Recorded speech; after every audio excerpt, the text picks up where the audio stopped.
नमस्कार, मैं जेनिफर धूरी आज आपको न्यूट्रिशन काउंसलिंग कोर्स के ह्यूमन एनाटॉमी के पहले सेशन में स्वागत करती हूँ। आज हम ये सीखेंगे कि हमारा शरीर किन किन तत्वों से बना हुआ है, उनका कार्य क्या है, उनकी महत्वपूर्णता क्या है। इसके बाद हम ये भी सीखेंगे कि हमारा जो मस्तिष्क है उसका कार्य क्या होता है और हमारे शरीर में उसकी क्या महत्वपूर्णता है। हमारे शरीर यानी मनुष्य के शरीर के बारे में जानना बहुत ज़रूरी है, क्योंकि अगर आप न्यूट्रिशन फील्ड के गहराइयों में जाते हैं तो हमारे कौन से महत्वपूर्ण अंग हैं इनके बारे में जानना बहुत ज़रूरी है और उनका हमारे शरीर में क्या क्या कार्य है इनके बारे में भी सीखना बहुत ज़रूरी है। आज हम सबसे पहले सीखेंगे कि हमारा शरीर किन किन तत्वों से बना हुआ है। हमारा शरीर 4 तत्वों से बना हुआ है। सबसे पहला पानी, दूसरा हड्डियाँ, तीसरा मसल्स यानी मांसपेशियाँ, चौथा चर्बी यानी फैट्स या वसा। अब हम फिर से इसको दोहराते हैं। सबसे पहले पानी, दूसरा हड्डियाँ, तीसरा मसल्स और चौथा फैट्स। ऐसा माना जाता है कि हमारा शरीर 60% पानी से बना हुआ है। हमारे शरीर में मसल्स की मात्रा 36 से 45% होती है और फैट्स की मात्रा 20 से 25%। अब ये जो मसल्स है ये हमारे दोस्त होते हैं और जो फैट्स है ये हमारे दुश्मन। यानी कि अगर दुश्मनों की मात्रा बढ़ जाए, यानी कि हमारे शरीर में फैट्स की मात्रा एक लिमिट के ज़्यादा बढ़ जाए, तो ये हमारे शरीर को हानिकारक हो सकता है, यानी हमारे शरीर को बहुत सारी बीमारियां लग सकती है। यानी अब हमें ये समझना है कि अगर चर्बी की मात्रा यानी फैट्स की मात्रा हमारे शरीर में लिमिट से ज़्यादा बढ़ जाती है, यानी 20 से 25% से ज़्यादा बढ़ जाती है, तो ये हमारे लिए अच्छी बात नहीं है।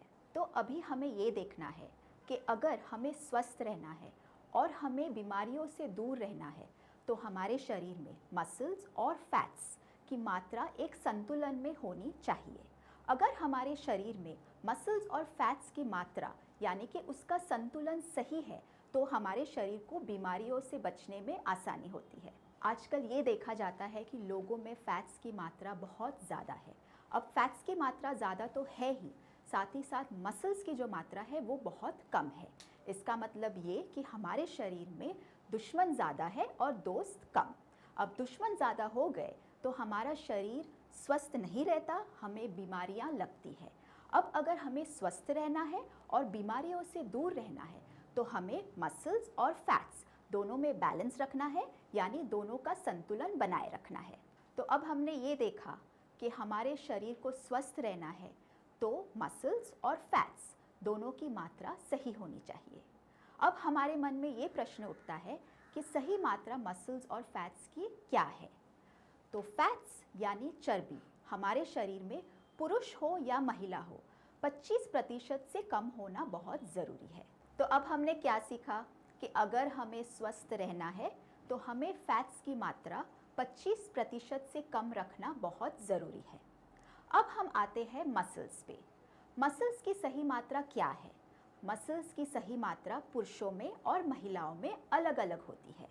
पुरुषों में मसल्स की मात्रा 45% से ज़्यादा होनी चाहिए और औरतों में मसल्स की मात्रा 36% से ज़्यादा होनी चाहिए। अब हम वापस थोड़ा रिपीट करते हैं।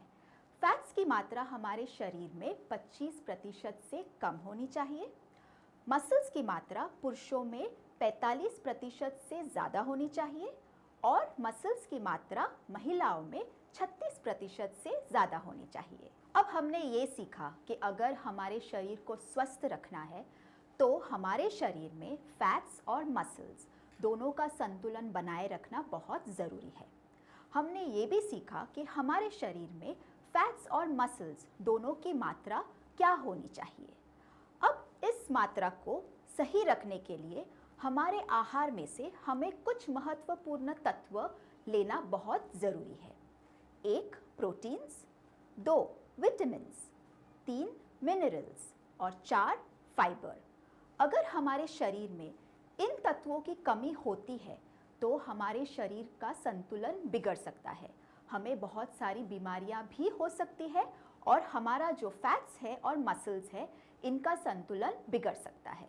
अब इन तत्वों के कमी के कारण ना ही हमारे स्वास्थ्य पे असर होता है बल्कि हमारे बालों पर भी उसका असर होता है। इन तत्वों की कमी के कारण हमारे बालों की जड़ें कमज़ोर हो जाती है और कमज़ोर जड़ें मतलब बालों का झड़ना। अब हमें सबको पता है कि हमें बहुत शौक है कि हमारे बाल काले हो, घने हो और सुंदर हो। अब इसे कैसे बनाए रखें? तो इन चारों तत्व यानी प्रोटीन्स, विटामिन्स, मिनरल्स और फाइबर, इनका सेवन रोज़ करना ज़रूरी है। तो आज इस ह्यूमन एनाटॉमी के सेशन में हमने ये सीखा है कि हमारे शरीर में फैट्स और मसल्स दोनों का संतुलन बनाए रखना बहुत ज़रूरी है। हमने ये भी सीखा है कि इस संतुलन को बनाए रखने में 4 तत्वों की बहुत ज़्यादा आवश्यकता है: प्रोटीन्स, विटामिन्स, मिनरल्स और फाइबर। ये हमारे आहार में रोज़ लेना बहुत ज़रूरी है। अब आज के इस ह्यूमन एनाटॉमी के सीरीज़ में आगे बढ़ते हुए हम हमारे ब्रेन या मस्तिष्क के बारे में सीखेंगे और उसकी हमारे शरीर में भूमिका क्या है इसके बारे में जानेंगे। ब्रेन ये हमारे शरीर का सबसे महत्वपूर्ण अंग है। ब्रेन ये हमारे शरीर के ऊपरी भाग यानी सिर में स्थित होता है। ब्रेन ये हमारे शरीर के सारे क्रियाओं का नियंत्रण और नियमन करता है, मतलब कंट्रोल और रेगुलेशन। आइए अब हम इसे थोड़ा और आसान करते हैं। जैसे कंप्यूटर में सीपीयू होता है, ये सीपीयू अपने कीबोर्ड से इंफॉर्मेशन लेता है यानी आदेश लेता है, फिर उसे प्रोसेस करता है और जो आउटपुट है उसे मॉनिटर पे दिखाता है। इसी प्रकार ब्रेन हमारे शरीर का सीपीयू है। ब्रेन हमारे शरीर के विभिन्न अंगों से सेंसरी इंफॉर्मेशन लेता है यानी सेंसरी आदेश लेता है, उसे प्रोसेस करता है और अगले क्षण में मुझे क्या रिस्पॉन्स देना है इसके लिए तैयार करता है। अब मैं आपको एक आसान सा उदाहरण देती हूँ। मानो कि मेरे हाथ ने कोई गर्म चीज़ छू ली है, तो मेरा हाथ मेरे दिमाग को एक सेंसरी इंफॉर्मेशन देता है। मेरा दिमाग इस इंफॉर्मेशन को प्रोसेस करता है और मुझे ये कहता है कि मुझे वहाँ से मेरा हाथ तुरंत हटा देना चाहिए। आइए अब हम ब्रेन ऑर्गन डेवलपमेंट यानी मस्तिष्क के विकास के बारे में कुछ और जानते हैं।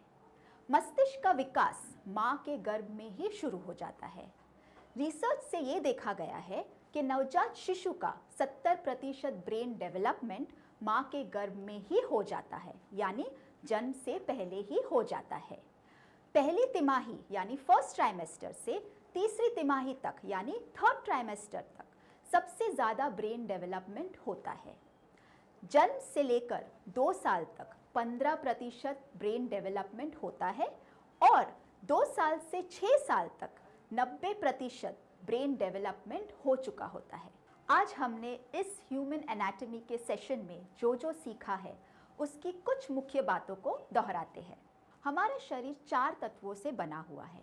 सबसे पहला पानी, दूसरा हड्डियाँ, तीसरा मसल्स यानी मांसपेशियाँ, चौथा चर्बी यानी फैट्स या वसा। हमारे शरीर को स्वस्थ रहना है तो मसल्स और फैट्स दोनों की मात्रा सही होनी चाहिए। फैट्स की मात्रा हमारे शरीर में 25% से कम होनी चाहिए। मसल्स की मात्रा पुरुषों में 45% से ज़्यादा होनी चाहिए और मसल्स की मात्रा महिलाओं में 36% से ज़्यादा होनी चाहिए। ब्रेन ये हमारे शरीर के सारे क्रियाओं का नियंत्रण और नियमन करता है, मतलब कंट्रोल और रेगुलेशन। रिसर्च से ये देखा गया है कि नवजात शिशु का 70% ब्रेन डेवलपमेंट माँ के गर्भ में ही हो जाता है, यानी जन्म से पहले ही हो जाता है। जन्म से लेकर 2 साल तक 15% ब्रेन डेवलपमेंट होता है। 2 साल से 6 साल तक 90% ब्रेन डेवलपमेंट हो चुका होता है। आइए अब आज के इस ह्यूमन एनाटॉमी सेशन के प्रश्न और उत्तर का अभ्यास करते हैं। प्रश्न 1, हमारा शरीर कितने घटकों से बना है? हमारा शरीर 4 घटकों से बना है: पानी, हड्डियाँ, मसल्स और फैट्स। प्रश्न 2, हमारे शरीर में फैट्स की कितनी मात्रा सही होती है? हमारे शरीर में फैट्स की मात्रा 25% से कम होनी चाहिए। प्रश्न 3, हमारे शरीर में मसल्स की सही मात्रा क्या होनी चाहिए? हमारे शरीर में मसल्स की सही मात्रा पुरुषों में 45% से ज़्यादा और महिलाओं में 36% से ज़्यादा होनी चाहिए। प्रश्न 4, माँ के गर्भ में बच्चे का कितना ब्रेन डेवलपमेंट हो जाता है? माँ के गर्भ में बच्चे का करीबन 70% ब्रेन डेवलपमेंट हो जाता है। प्रश्न 5, जन्म से लेकर 2 साल की आयु तक बच्चे का कितना ब्रेन डेवलपमेंट होता है? जन्म से लेकर 2 साल की उम्र तक बच्चे का करीबन 15% ब्रेन डेवलपमेंट हो जाता है। प्रश्न 6 साल तक होते होते बच्चे का कितना ब्रेन डेवलपमेंट होता है?